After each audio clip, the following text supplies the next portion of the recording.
What's up guys, Davey here from PhoneBuff.com, and in this video I wanted to share my thoughts and experiences that I've had with the Galaxy Note 2.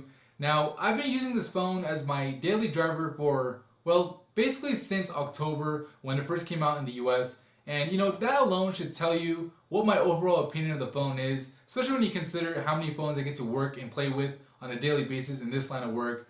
But I'm still using it as my daily driver today, and I'm going to be changing it very soon actually, which I'll tell you about in the next video.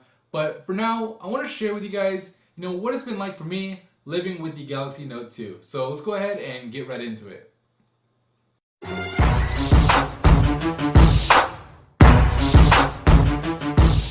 So there are so many things that really make having the Galaxy Note 2 a unique experience.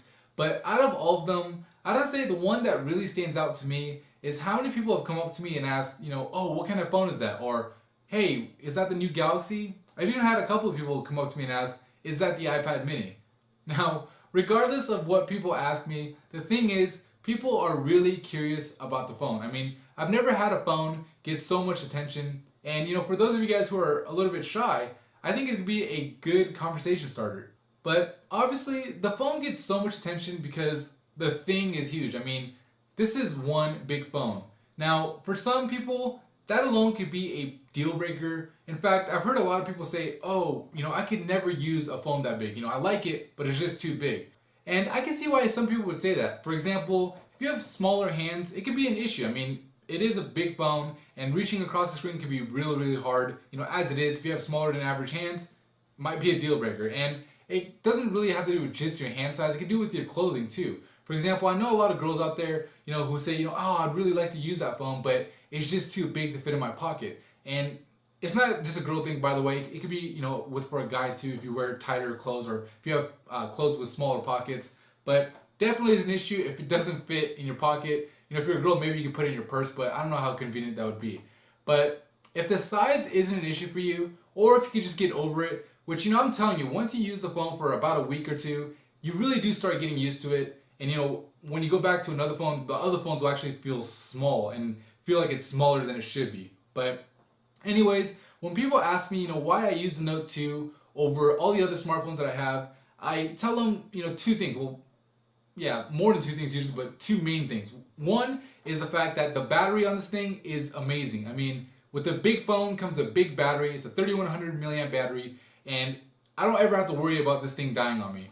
And with some of my other smartphones, I would either have it die on me or I'd be worried about it dying on me by the end of the night. And with this thing, it can have like 45% battery at 4 o'clock in the afternoon, and I won't really have to worry about it, which, it's really nice. I'm a heavy user, and that's something that I definitely, appreciate in the phone.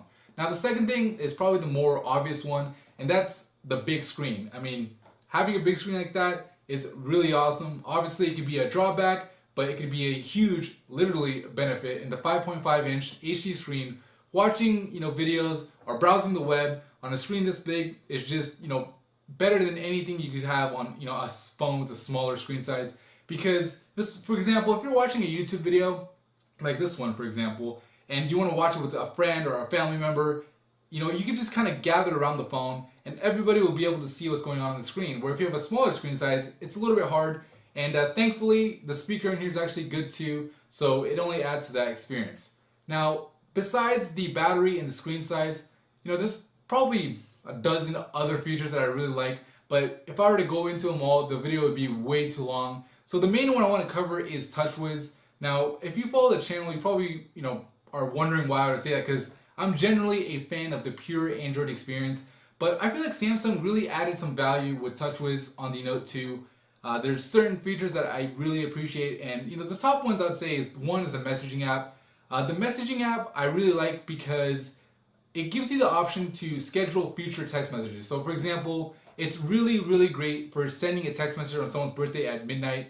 Another thing is the alert repetition, which is really good for me at least, because sometimes when I get a text, I don't check it right away, and then I end up forgetting to check it later because the phone's just in my pocket. And with this alert repetition, it'll basically do the same notification at a set interval, which I think I have mine on 10 minutes. Basically every 10 minutes it'll vibrate and make my ringtone or sound my ringtone, and until I actually go in and check it. and it ensures that I don't miss text messages, which is great because I've missed a lot of text messages in the past. Speaking of alerts, another feature that I really like is the Smart Alert feature. So for example, with Smart Alert, if you have your phone just sitting down on a desk and you want to pick it up and go, what it does is if you have an unread text message, it'll actually vibrate. So there's no need to actually look at the screen and turn it on every time you check, you pick up your phone, or you don't have to sit there and wait for the LED notification light to come on, which I found to be really convenient. I can pick up my phone, throw it in my pocket if I don't feel it vibrate at all. If it does vibrate, I'll check it. I don't have to check it every single time, which is a pretty big convenience. And then the other thing I have to say that's among the top of my list for Samsung TouchWiz features is the ability to hide apps. Now, you might say, you could just uninstall an app that you don't need. I mean, if you're gonna hide it, you might as well uninstall it. And I kind of get what you're coming from, where you're coming from. But personally, sometimes there's an app I'll use maybe only once a month, but it doesn't necessarily mean I want to delete it off my phone. Being able to hide it, has allowed me to consolidate my app pages down to 2 pages, which makes it a lot easier to find, what I'm looking for in these 2 pages.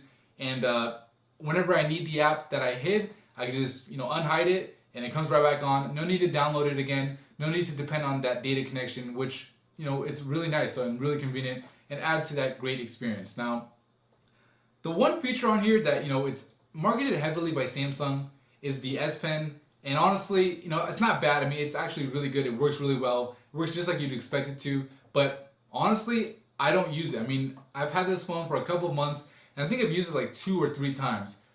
2 times I used it because I was trying to explain something to somebody, and they weren't quite getting me, so I just kind of drew it, and I was able to get that message across really clearly, which was pretty cool. And then the one other time was I actually signed a contract on the phone. I was in Las Vegas for CES. I signed a contract on my phone instead of having to worry about printing it, faxing it, doing it the old school way. Did it all on my phone, pulled the S Pen, did a signature on Acrobat, sent it back via email, and I was done. So really cool. I don't know if that's a feature I'd go out of my way to buy a phone for, but having it doesn't hurt, and the S Pen doesn't get in the way at all. I mean, if you don't want to use the S Pen, you just leave it in there and you'll never even notice it. Now, I've talked about a lot of things that I like about the phone. Obviously, I like it more. There's more things I like about it than I dislike, but I do like to give some of the negative features or negative things about a phone in my reviews. And the one thing I'd have to say, I already mentioned, is the size. I mean, it is a big phone, and it does take some getting used to. And personally, when I found that when I've used the phone for an extensive amount of time, for like 45 minutes or so or longer, my hands start to get a little bit cramped up. And that might be because I'm on the keyboard all day at work, and might be contributing to that. But I haven't really had it happen with other phones, so definitely something worth mentioning. But other than that, I have to say I'm pretty happy with what Samsung did with the Note 2. I mean, it's got the quad-core processor, 2 gigs of RAM, an HD screen that's huge, great 8-megapixel camera. It has LTE, NFC, Bluetooth 4.0, removable battery, a micro SD card slot. So I mean, it has pretty much everything that I'd want in a phone. Maybe the only thing I'd say other than the size that's a drawback is the plastic design. Not really, I've never been one to really complain about Samsung's plasticky designs, and at this point they're kind of known for it. But I dropped my phone recently and it got a little scuff mark, and it was like from like 1 foot up. I was like on a chair and it fell down on cement and it got a scratch, which some of my other phones, even like the iPhone 5, hasn't done that. So that's a downside, but if you don't really drop your phone, not that big of a deal. But yeah, I mean, those 2 drawbacks are definitely something to consider, but I think that the pros heavily outweigh the cons with the Note 2, at least for me personally. Now, that's the thing with phones, it really comes down to personal preference, and it matters what's important to you. If the size is too much for you to deal with, then obviously this isn't the phone for you. But that's not to say that the phone can't be improved too. I'm sure with the Note 3 there's a lot of things that Samsung's going to be able to do. But that's how it is with all technology. I mean, technology moves at such a fast rate that of course there could be an HD screen. I mean, right now this is a 720p screen. There's HD screens, or full HD screens should I say, that's 1080p out. The Galaxy S4 is just around the corner.